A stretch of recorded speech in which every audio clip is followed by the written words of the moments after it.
Hello, my name is Eli Marlowe, 33 years old. I live in Austin, Texas, in a small apartment on the 7th floor of an old building, where the smell of roasted coffee from the shop down the street wafts through my window every morning. I'm an education consultant, a job that sounds fancy but is really just about helping schools optimize their curricula and find ways to balance tight budgets with the grand dreams of students. It's not a glamorous job, but it makes me feel like I'm doing something kind, something right. Perhaps that's why I refuse to step into the empire my father and brother run. Marlowe Global, a name that sounds so cold, even though it used to be Whitmore Dynamics, my grandfather Arthur Whitmore's company.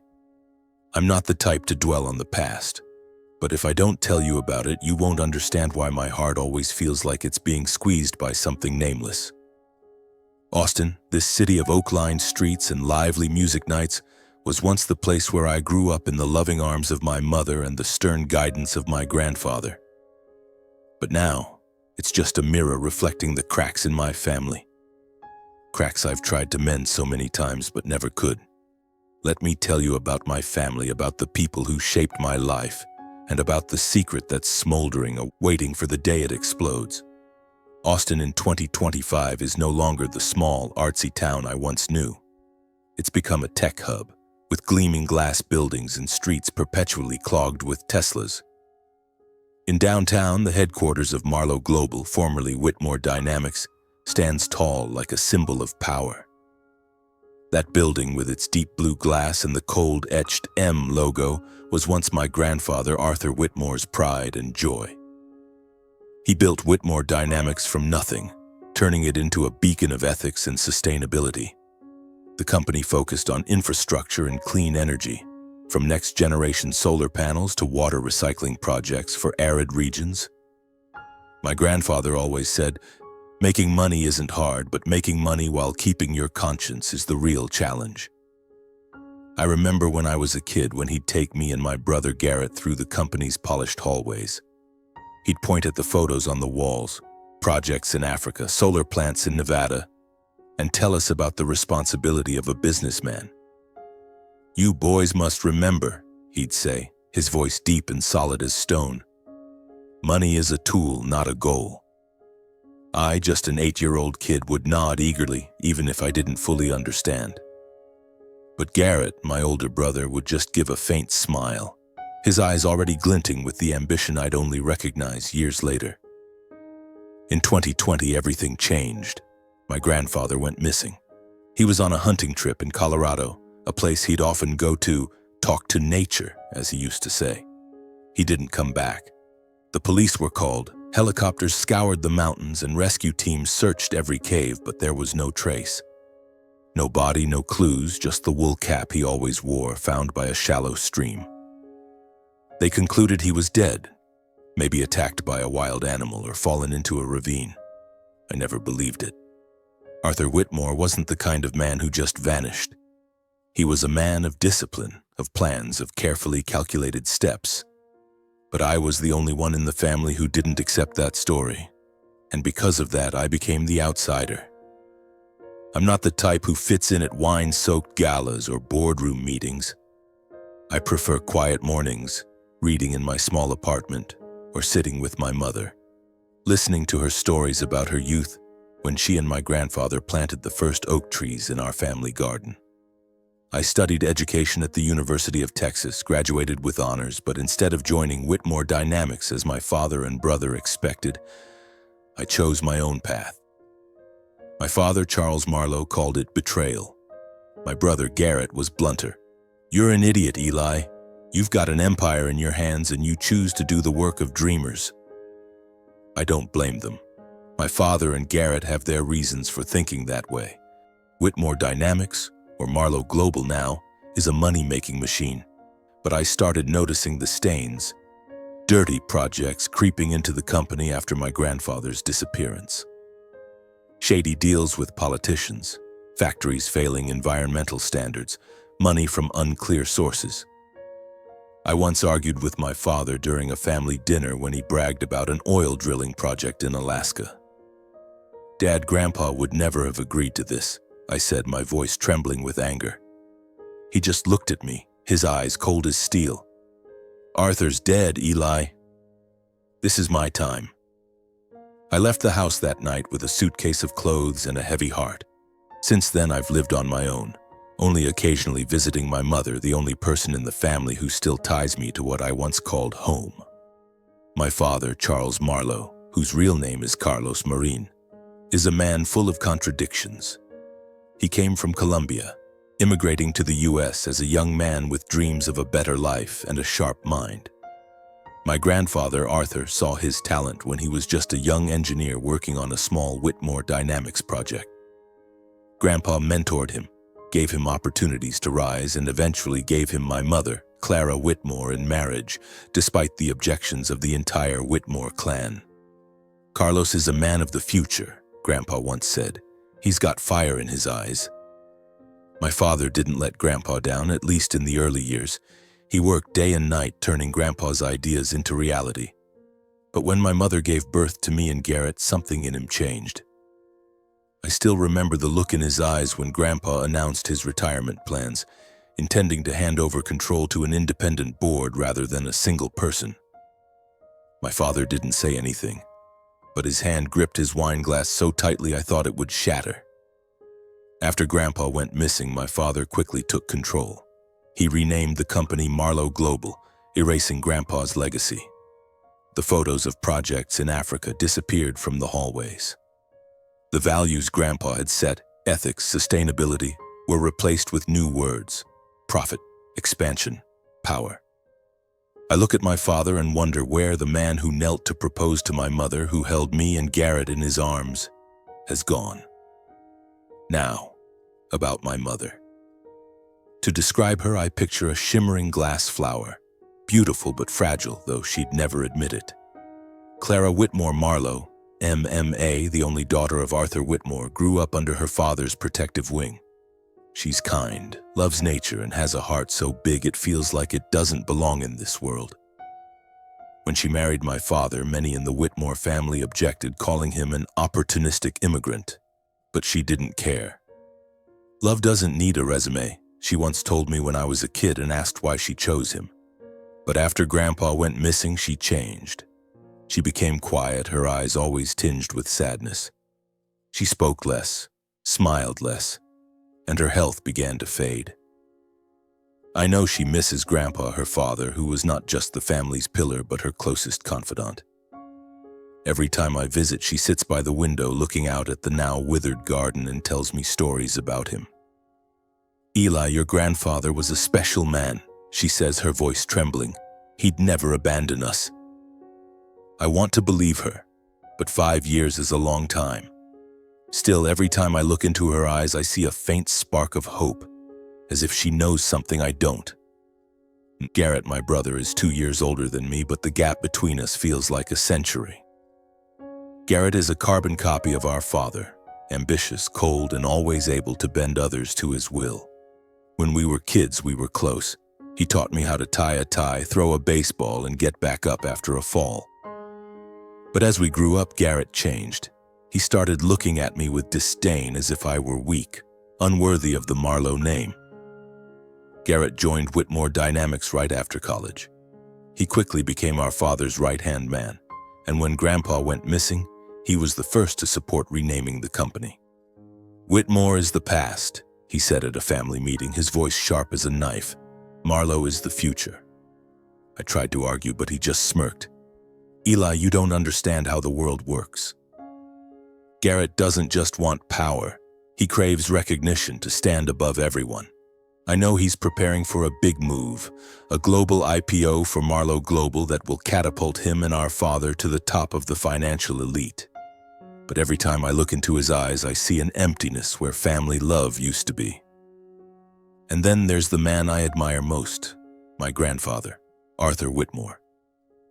He was a man all of Austin respected. At 75, he was still tall, with white hair and eyes sharp as a hawk's. He wasn't just the founder of Whitmore Dynamics, he was a symbol of integrity. He turned down dozens of lucrative contracts because they didn't align with his values. "Money can buy a lot," he'd say, "but it can't buy a good night's sleep." The day he went missing, my world collapsed. I remember that morning when my father got the call from the rescue team. He sank into a chair, his face pale, but I saw no tears. Garrett was busy on the phone with lawyers and the board. Only my mother cried, sobbing so hard I had to hold her tightly to keep her from collapsing. The police searched for weeks but found nothing. The headlines blared, "Whitmore Dynamics founder mysteriously disappears." Then they declared him dead. But I don't believe it, I can't. In the nights after his disappearance, I'd dream of him covered in wounds calling for help. I'd run toward him, but the closer I got, the farther he seemed. I'd wake up sweating, my heart pounding. I've asked myself countless times, is he really dead? And if he's alive, where is he? Why hasn't he come back? These questions haunt me day after day, and I can't find the answers. My family, or rather what remains of it, fell apart the day my grandfather went missing. My father and Garrett seized the opportunity to transform Whitmore Dynamics into Marlowe Global, as if they wanted to erase every trace of him. My mother, Clara, sank deeper into her grief while I became an outcast, pushed to the sidelines by the very people I loved most. But I couldn't just stand by. I couldn't let everything continue to slide into darkness.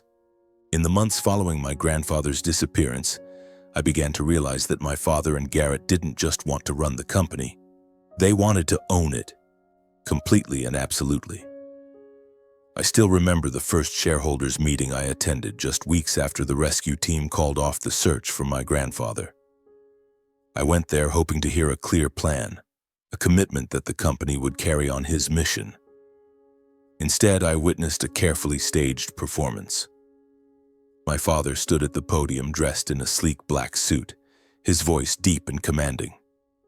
"Whitmore Dynamics has entered a new era," he declared, his gaze sweeping over the crowd of shareholders like a king addressing his subjects. "We will expand. We will go global. And to do that, we need a new name, Marlowe Global." The room erupted in applause.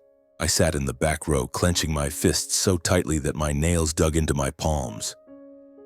Garrett stood beside my father wearing a smug smile as if this was the moment he'd been waiting for his entire life. I wanted to stand up, to shout that they were betraying my grandfather, betraying the values this company was built on. But I couldn't. I just sat there, powerless, watching my father and brother erase my grandfather's legacy with a new name. After the meeting, Garrett approached me, still with that faint smile. "Eli, you're too late," he said, his voice dripping with mockery. "This isn't a place for dreamers." I didn't respond. I just stood up and walked away, carrying a burning anger in my chest. On the drive home, I thought about my grandfather, about his sharp eyes and warm, steady voice. He would never have let this happen. But he wasn't here anymore. Marlowe Global didn't take long to reveal its true face. Just a few months later, I started hearing rumors about the company's new projects. Projects my grandfather would have called crimes. A petrochemical plant in Louisiana dumping untreated waste straight into the river. A logging contract in the Amazon despite the company's previous commitments to environmental protection. And then, an oil drilling project in Alaska. The one my father proudly boasted about at a family dinner, as if it were his greatest achievement. I couldn't stay silent. That evening at the sprawling family home in the Austin suburbs, I confronted my father. My mother sat at the head of the table, quietly stirring her cold soup. Garrett sipped his wine, his eyes fixed on me as if waiting to see what I'd do. "Dad, Grandpa would never have agreed to the Alaska project," I said, trying to keep my voice calm. "It goes against everything Whitmore Dynamics stood for." My father set down his wine glass and looked at me with icy eyes. "Arthur's not here anymore. I'm running the company now, and I know how to make money. Make money by destroying the environment, by cozying up to corrupt politicians." I couldn't hold back anymore. "Do you even know the cost of those deals?" Garrett let out a dry laugh. "Eli, you're such an idiot. The world doesn't run on your lofty ideals. Money is king, and we're doing what's necessary to keep this company at the top." My mother looked up. her eyes misty with tears. "Eli, stop talking," she whispered. "Just let it go." But I couldn't. "Mom, I can't let them destroy Grandpa's legacy. I can't just stand by and watch." My father slammed the table, making the dishes rattle. "Enough, Eli. If you don't want to be part of this family, then get out. I don't need a son who's always living in some moral fantasy." I stood up, my heart feeling like it was being crushed. My mother reached for me, but I shook my head. "I'm sorry, Mom. I can't stay."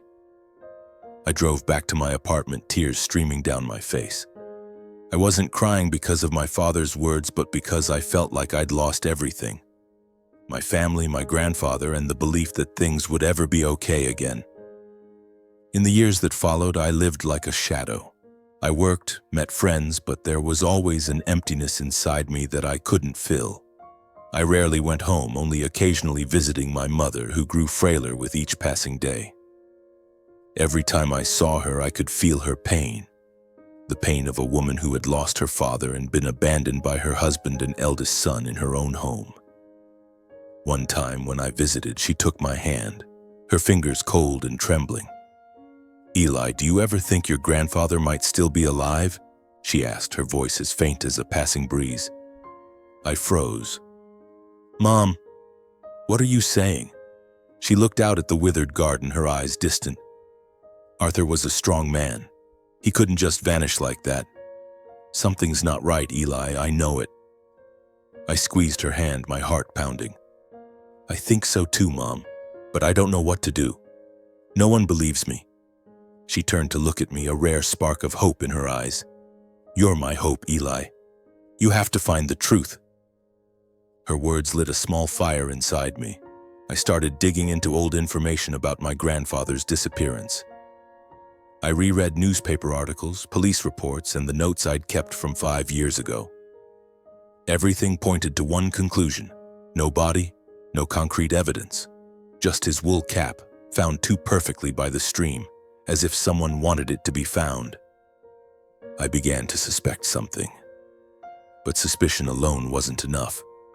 I needed proof, and I didn't know where to start. While I was lost in unanswered questions, Marlowe Global kept growing. My father and Garrett appeared in the headlines, praised as visionary leaders. But I knew the truth. I heard rumors from my grandfather's old colleagues. People who had been fired or forced to resign. They talked about large sums of money being transferred overseas, deals signed in the shadows, and shady connections with powerful politicians. I tried reaching out to a few of them, but most refused to talk.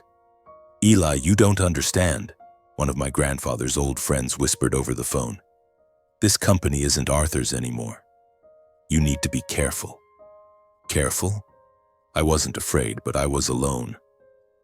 Every time I tried to talk to Garrett, he'd just smirk and call me paranoid. One time, in a rare moment when he agreed to meet me at a cafe in downtown Austin, I asked him directly, "Garrett, do you know anything about Grandpa? Is there something you're hiding from me?"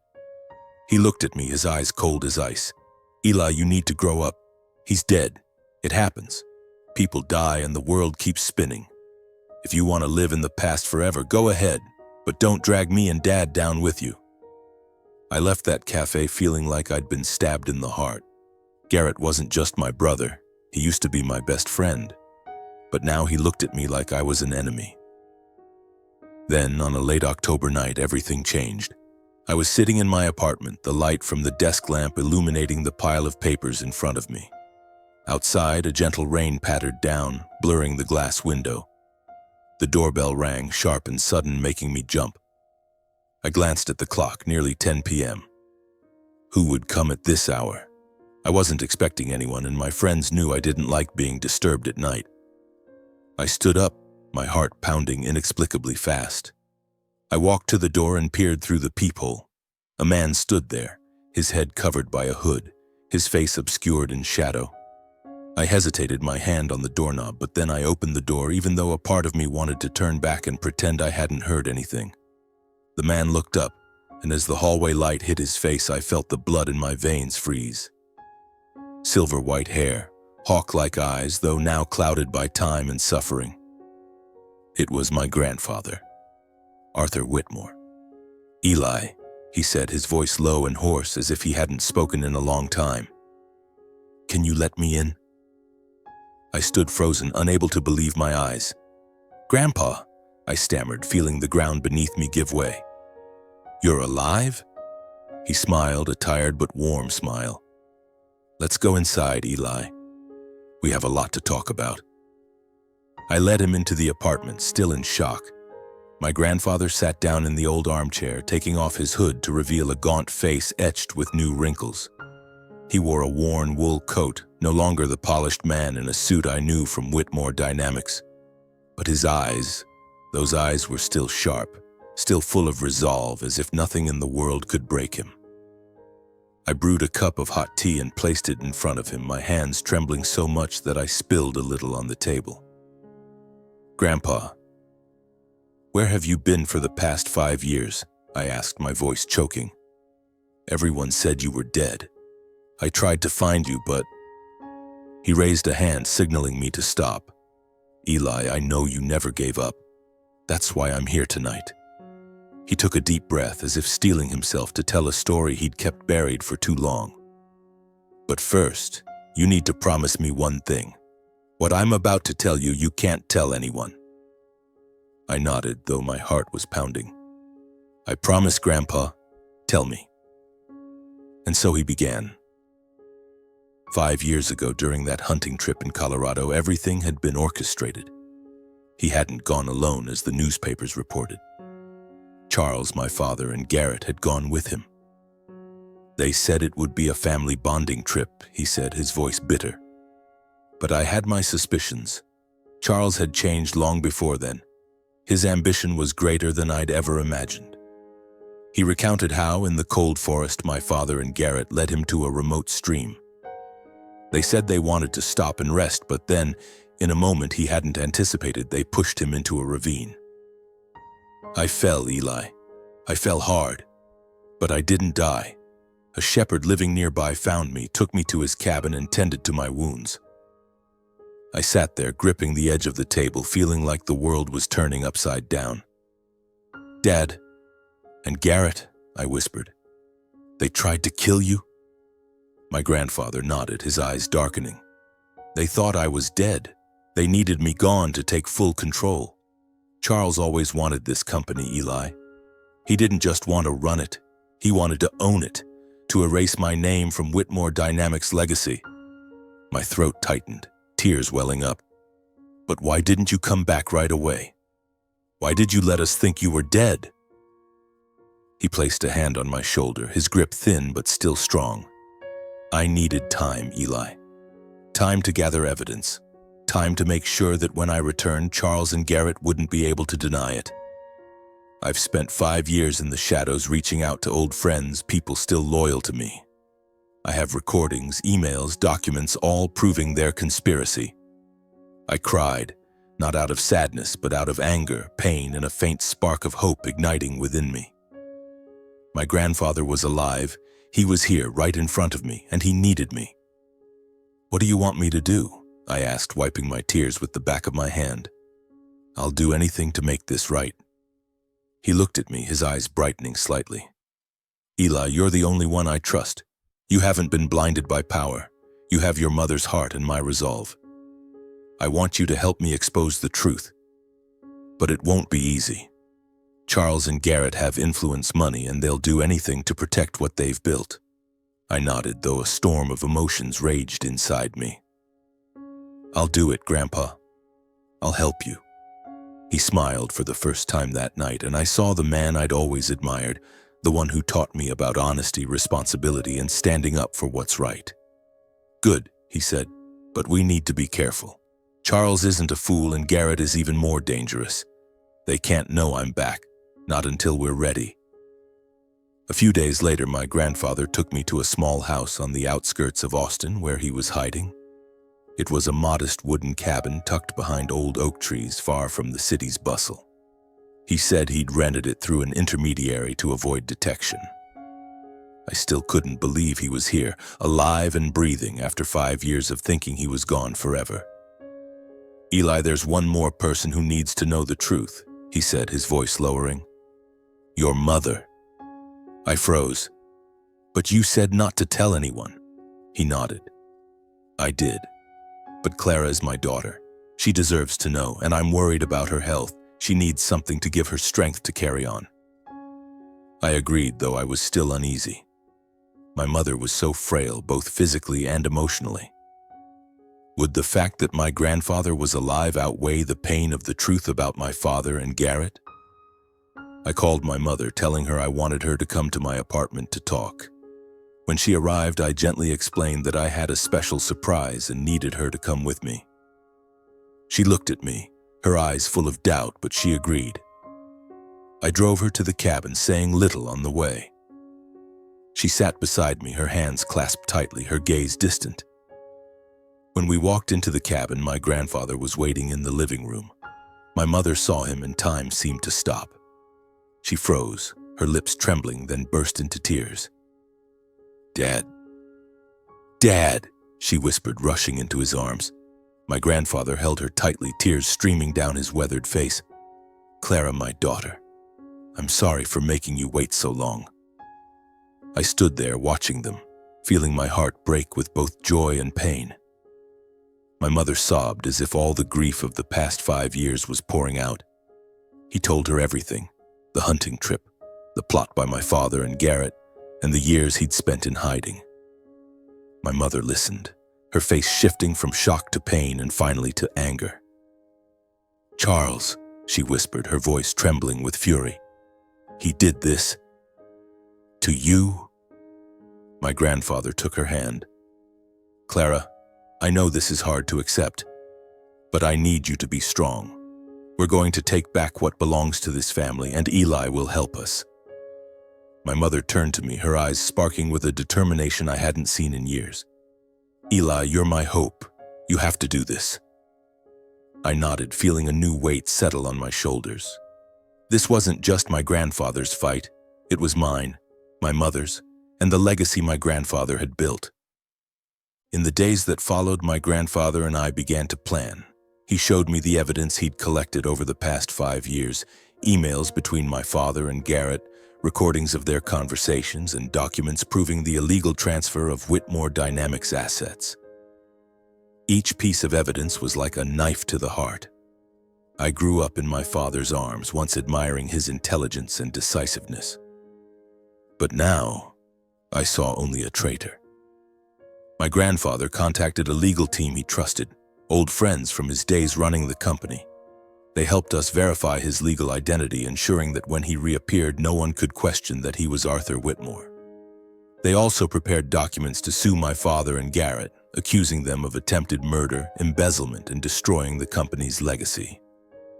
Meanwhile, I secretly met with my mother every week, ensuring she was okay and not revealing any signs of my grandfather's return.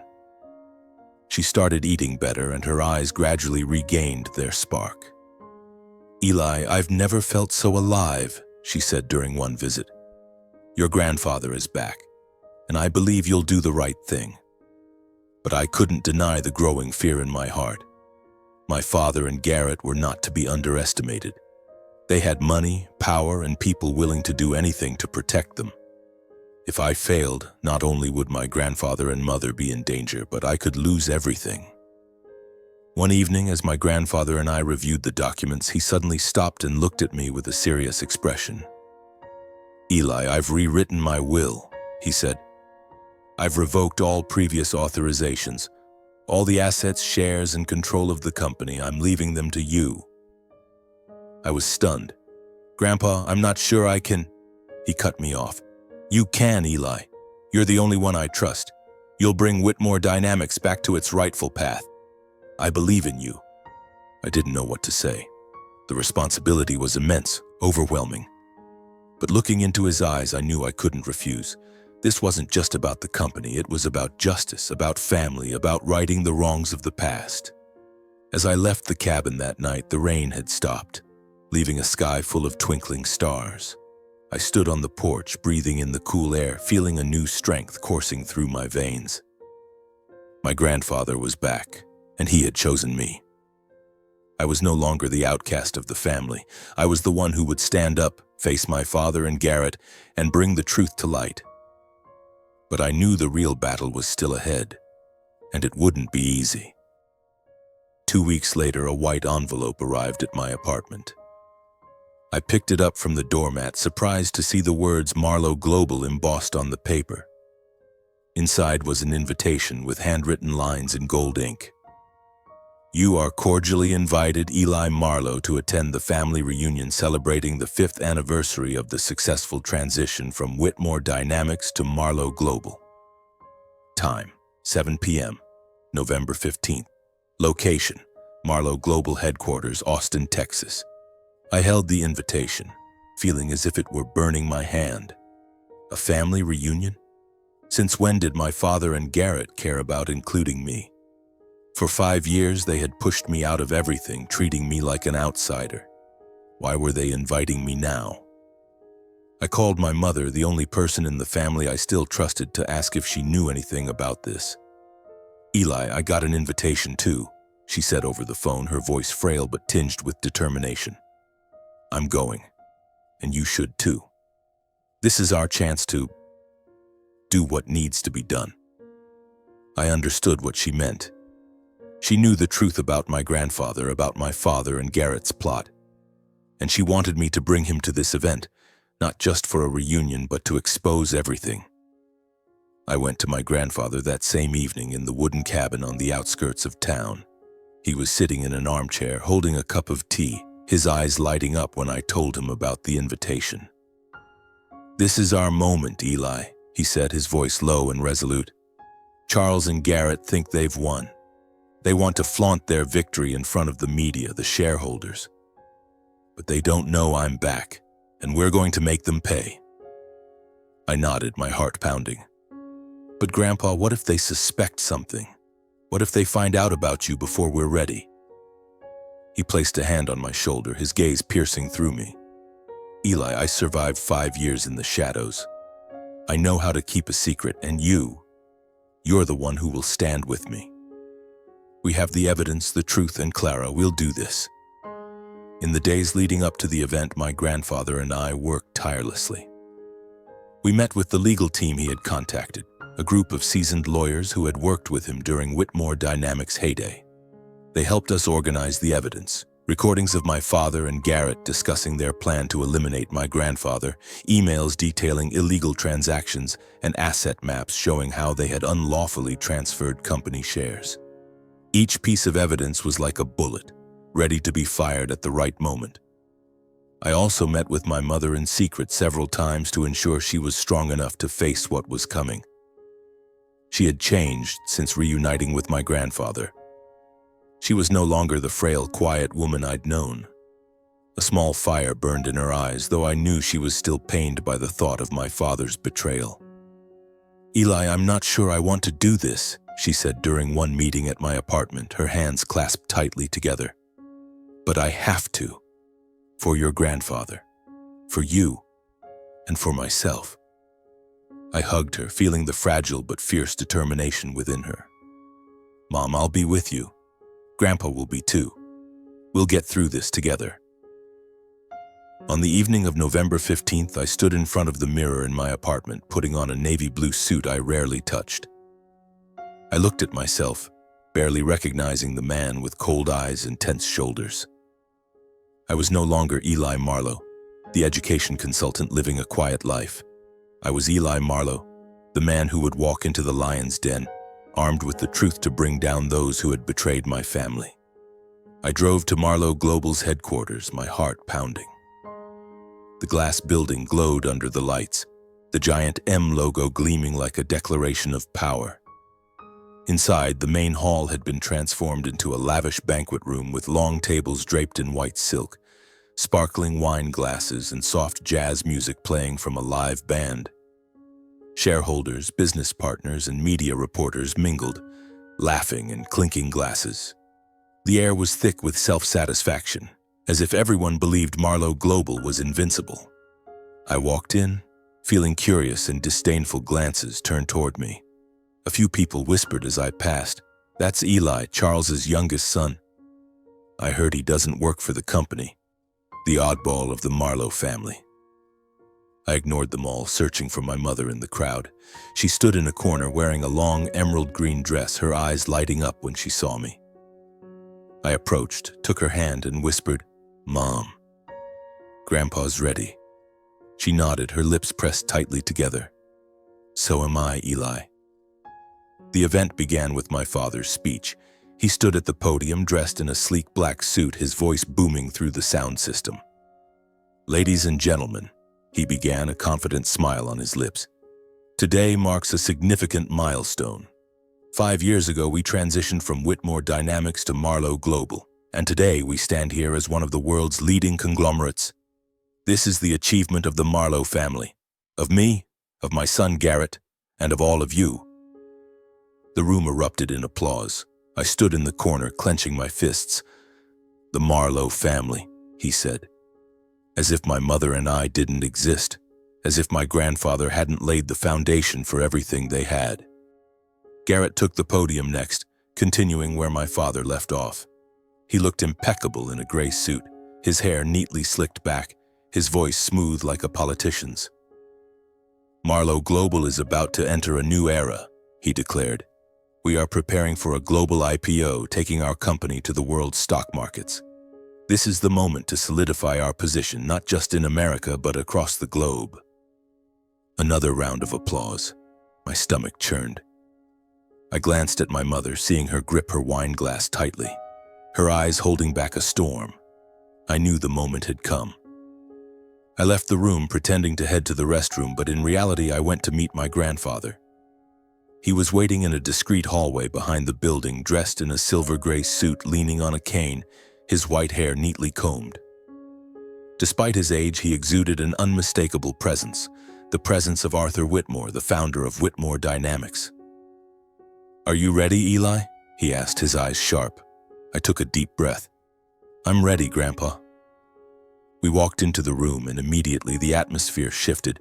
Whispers rippled through the crowd, eyes turning toward us. I led the way, clearing a path for my grandfather. He walked slowly, but each step was like a declaration. When we reached the center of the room, my father and Garrett were still at the podium, their faces shifting from smugness to shock. "Ladies and gentlemen," I said loudly, my voice trembling with emotion but clear, "I'd like to introduce someone we all thought was gone forever. Mr. Arthur Whitmore, the founder of Whitmore Dynamics." The room fell silent. Some jaws dropped, others stood up in shock. My father froze, the wine glass in his hand trembling. Garrett paled, his eyes burning into me.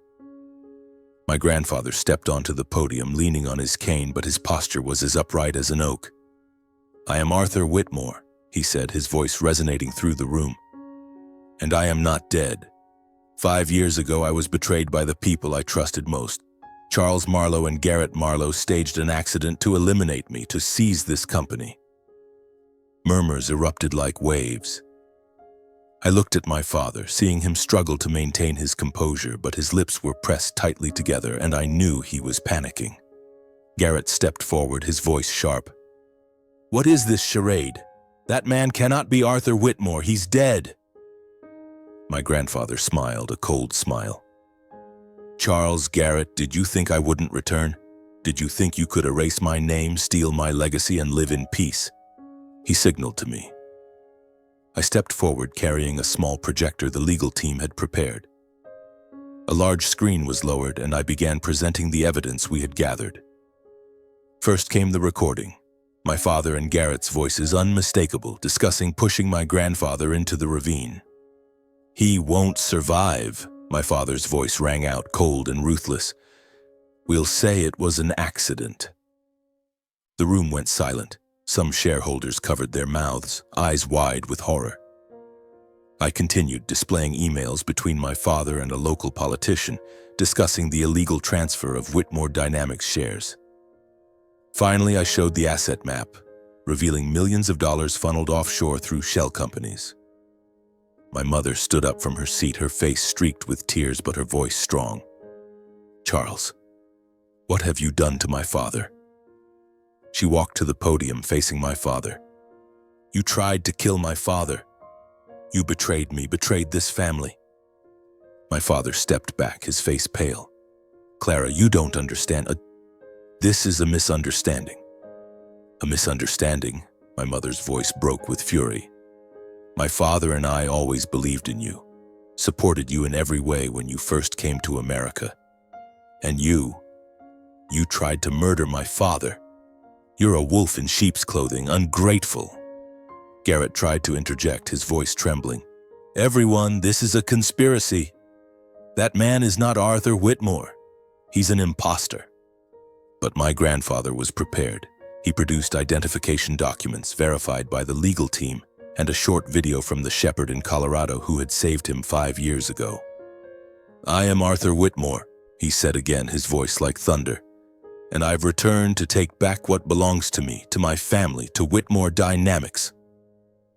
The room erupted in murmurs like a wave breaking after being held back too long. Some shareholders stood, their voices rising in outrage, demanding an immediate investigation. Reporters swarmed like vultures, cameras flashing, capturing every moment.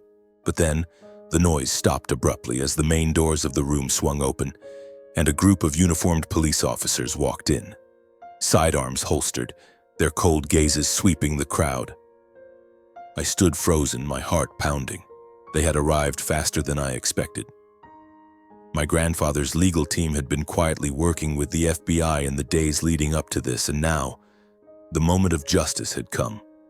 A tall, stern-faced police chief stepped onto the podium, raising a hand for silence. Charles Marlowe, Garrett Marlowe, he said, his voice resounding like a verdict. You are under arrest for charges of conspiracy to commit murder, embezzlement, and financial fraud. The room fell silent. I looked at my father, seeing him step back, his face pale, his hands trembling. Garrett tried to bolt for a side door, but 2 officers blocked him, grabbing his arms. The click of handcuffs echoed, sharp like a blade cutting through the air. My father tried to maintain his composure, but as the cuffs tightened around his wrists, I saw a flicker of panic in his eyes. Something I'd never seen in the man who was always so confident. You're making a mistake, Garrett shouted, his voice cracking with anger and fear. This is a conspiracy. That man is not Arthur Whitmore. But no one listened. The shareholders watched in shock, some covering their mouths, eyes wide with horror. My mother stood in the corner, clutching her dress, tears streaming down her face. I wanted to run to her, to tell her everything would be okay, but I couldn't move. I stood there, watching my father and Garrett being led out of the room, amid the flashing cameras and the jeers of the crowd. As the doors closed behind them, a heavy silence settled over the room. A sharp pain stabbed at my chest. This was my father, the man who taught me how to tie my shoes when I was 5. This was Garrett, the brother who carried me on his shoulders through summer fields. Now they were being led away like criminals, and I didn't know how to feel, angry, heartbroken, or relieved. My grandfather raised a hand, signaling for silence. The room quieted, all eyes turning to him. His voice rang out steady and unyielding like a mountain that could not be shaken. Today we have witnessed the truth, but the truth is not just for exposing, it's for rebuilding. I have drafted a new will. All my authority, shares, and assets will be transferred to my grandson, Eli Marlowe. He is the only one in this family who has not been blinded by power. He will lead Whitmore Dynamics back to its rightful path. I felt my blood run cold. Every eye in the room turned to me, curious, skeptical, and a few filled with hope. I wanted to say something, to protest, to say I wasn't worthy, that I wasn't ready. But my throat tightened, as if gripped by an invisible hand. I wasn't the man my grandfather described, the strong, decisive leader ready to take on an empire. I was just Eli, the education consultant who liked quiet mornings and old books. The responsibility he'd placed on my shoulders felt like a mountain, and I wasn't sure I could carry it. I looked at my mother. Her eyes shone with a determination I hadn't seen in years. She nodded at me as if saying she believed in me. I looked at my grandfather, seeing his sharp but trusting gaze. And in that moment, I knew I couldn't turn back. Not because I wanted power, but because I wanted justice. For my grandfather, for my mother, and for myself. I stepped onto the podium, my legs heavy but unwavering. I took a deep breath, trying to quell the storm of emotions inside me. "I don't promise to be perfect," I said, my voice trembling but clear, echoing through the room. "But I promise to do everything I can to bring Whitmore Dynamics back to what my grandfather built. A company of integrity, responsibility, and a future." The room was silent for a moment, then a few people began to clap. The applause spread, growing into a thunderous ovation. I looked at my mother, seeing her smile through her tears. I looked at my grandfather, seeing him nod, his eyes shining with pride. And in that moment, I knew that no matter how difficult the road ahead would be, I wouldn't walk it alone. The next morning, Austin was shaken to its core.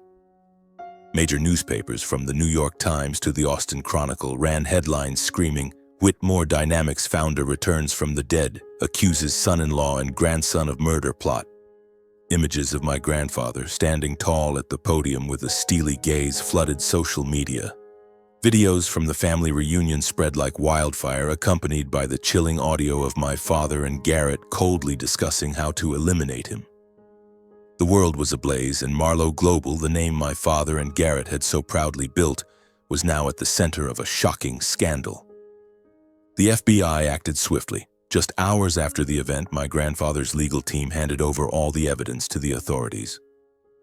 Federal agents raided Marlowe Global's headquarters, sealing off offices and seizing computers and documents. My father and Garrett's personal assets, from their mansion in the Austin suburbs to their offshore bank accounts, were frozen. I heard from an old friend at the company that my father had tried to call his personal lawyer, but no one would take the case. "They know Charles and Garrett don't stand a chance," my friend said, his voice tinged with regret. "The evidence is too clear, Eli." I didn't know how to feel. Part of me wanted justice, wanted my father and Garrett to pay for what they'd done. But another part, the son, the brother, ached at the thought of them in handcuffs, led away under the world's gaze. I tried to push those thoughts out of my mind, but they clung to me like shadows that wouldn't let go. In the weeks that followed, the media turned my family's story into a sensational drama. Talk shows brought in commentators to dissect every detail, from the fateful hunting trip in Colorado to my grandfather's years in hiding. Some tabloids even fabricated stories claiming he had lived in a cave or become a hermit. I wanted to laugh when I read those articles, but my laughter was bitter. The truth was painful enough without their embellishments. My mother became the center of attention, though she didn't want it. Reporters swarmed her house, trying to snap photos through the windows, attempting to interview her about her traitorous husband.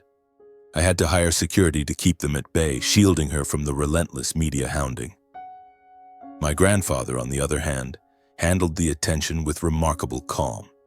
He agreed to an exclusive interview with a reputable newspaper, recounting his story concisely but with undeniable weight. "I didn't come back for fame or power," he said on television, his eyes fixed on the camera. "I came back for justice, and for the people I love." His words were like a flame, igniting hope in the hearts of those who had once worked for Whitmore Dynamics. Many former employees fired by my father and Garrett reached out to me, expressing their desire to return. They called me Arthur's heir, though I felt unprepared for such a title.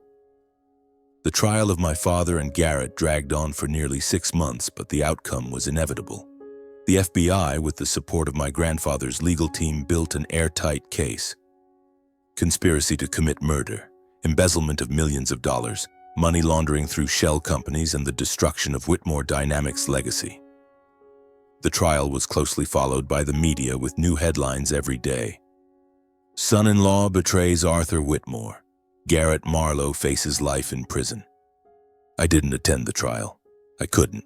The thought of sitting there, watching my father and Garrett behind the defendant's stand, listening to them justify their crimes, made me feel suffocated. But my mother went, despite my attempts to stop her. "I need to see it with my own eyes, Eli," she said. "I need to know justice has been served." When the verdict came, she called me, her voice trembling but calm. Charles was sentenced to 20 years for conspiracy to commit murder and embezzlement. she said. Garrett got 15 years for complicity and financial fraud. They won't be out anytime soon, Eli. I sank into a chair, gripping the phone tightly. Mom, are you okay? I asked, though I knew the answer. She was silent for a moment, then said, I'm okay, but I need time. I understood. I needed time too. I wasn't happy about their sentencing, but I wasn't as sad as I thought I'd be. Perhaps I'd lost them long ago, the day they chose to betray my grandfather, to betray our family. But the pain lingered, like a scar that would never fully heal. Entrusted by my grandfather, I officially took over Marlowe Global, or rather restored it to its original name, Whitmore Dynamics. The day I signed the decision to change the name, I stood in the company's main boardroom, staring at the cold M logo on the wall. Take it down, I told the staff, my voice steadier than I felt. We're bringing Whitmore Dynamics back. The overhaul wasn't easy. My father and Garrett had left a mess: shady contracts, environmentally damaging projects, and a workforce that had lost faith. I worked day and night with a team of advisors my grandfather recommended, canceling projects that didn't align with the company's values. We pulled out of the Alaska oil drilling project, reinvested in clean energy, and committed to transparent transactions.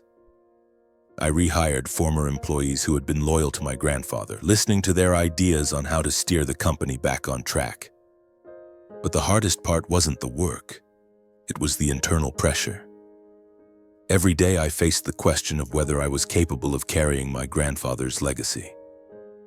Some nights I sat alone in my office, staring at an old photo of him on the wall, asking myself, Grandpa, am I doing this right? One time, lost in those thoughts, my mother came to the office. She placed a hand on my shoulder, her gaze gentle but firm.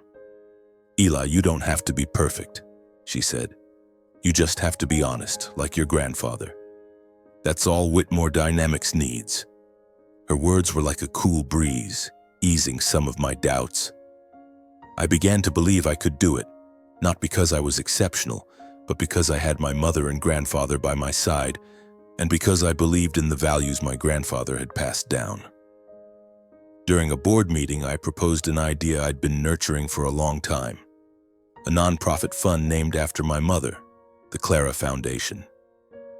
It would support women who had been deceived and hurt in marriage, providing counseling, financial aid, and opportunities to rebuild their lives. I thought of my mother, of the years she lived in the shadow of betrayal, and I wanted to ensure no one else had to endure what she had. When I presented the idea, some shareholders were skeptical. Eli, we've just gone through a crisis, one said. Is this really the time to invest in a charitable fund? I looked him in the eye, my voice calm but resolute. Whitmore Dynamics isn't just about profit, it's about people. And if we don't help those who need us, we're no different from Marlowe Global. The room fell silent, then one person clapped, then another. Eventually, the entire board agreed. The Clara Foundation was born, and when my mother heard the news, she hugged me tightly, tears streaming down her face. Eli, you've made me proud, she said. This is what I've always wanted. Something good amidst all this pain. One spring afternoon, I drove my mother to Colorado, where my grandfather had chosen to spend the rest of his days. He didn't return to running Whitmore Dynamics despite my attempts to persuade him. Eli, I've done my part, he said gently. Now it's your time. I just want to live in peace, in the place that saved me. His house sat in a small valley surrounded by snow-capped mountains. It was a simple log cabin with smoke rising from the chimney and a small garden he tended himself. When we arrived, he was sitting on the porch reading an old book, his eyes lighting up when he saw my mother. Clara, he called, standing to embrace her. I stood watching, my heart warmed. My mother decided to stay with him, at least for a while, to heal the wounds in her heart. As I drove away from the valley, I glanced in the rearview mirror, seeing my mother and grandfather standing side by side, their figures shrinking under the sunset. I knew they would be okay, and so would I. Whitmore Dynamics began to revive. Our clean energy projects attracted new investors drawn to my grandfather's comeback story and my commitment to ethical business. The Clara Foundation grew rapidly, supporting hundreds of women across the country. Each thank you letter from them was a reminder that I was on the right path. I no longer dreamed of my grandfather covered in wounds. Instead, I dreamed of the grassy fields where Garrett and I used to play as kids, where my father once laughed heartily and held me close. Those dreams no longer woke me in a cold sweat. They reminded me that despite a painful past, I could build a better future. I stood in my office at Whitmore Dynamics looking out at Austin's twinkling lights under the night sky. On my desk was a photo of my grandfather, my mother, and me, taken the day I officially became the company's chairman. I was no longer the outcast. I was Eli Marlowe, heir to Arthur Whitmore's legacy, bearer of my mother's hope, and determined to rebuild from the ashes of the past. The road ahead was still long, but I wasn't afraid. I had my mother, my grandfather, and myself, a stronger Eli, ready to face any challenge. And somewhere deep in my heart, I knew justice had been served, not just for my family, but for everything Whitmore Dynamics stood for.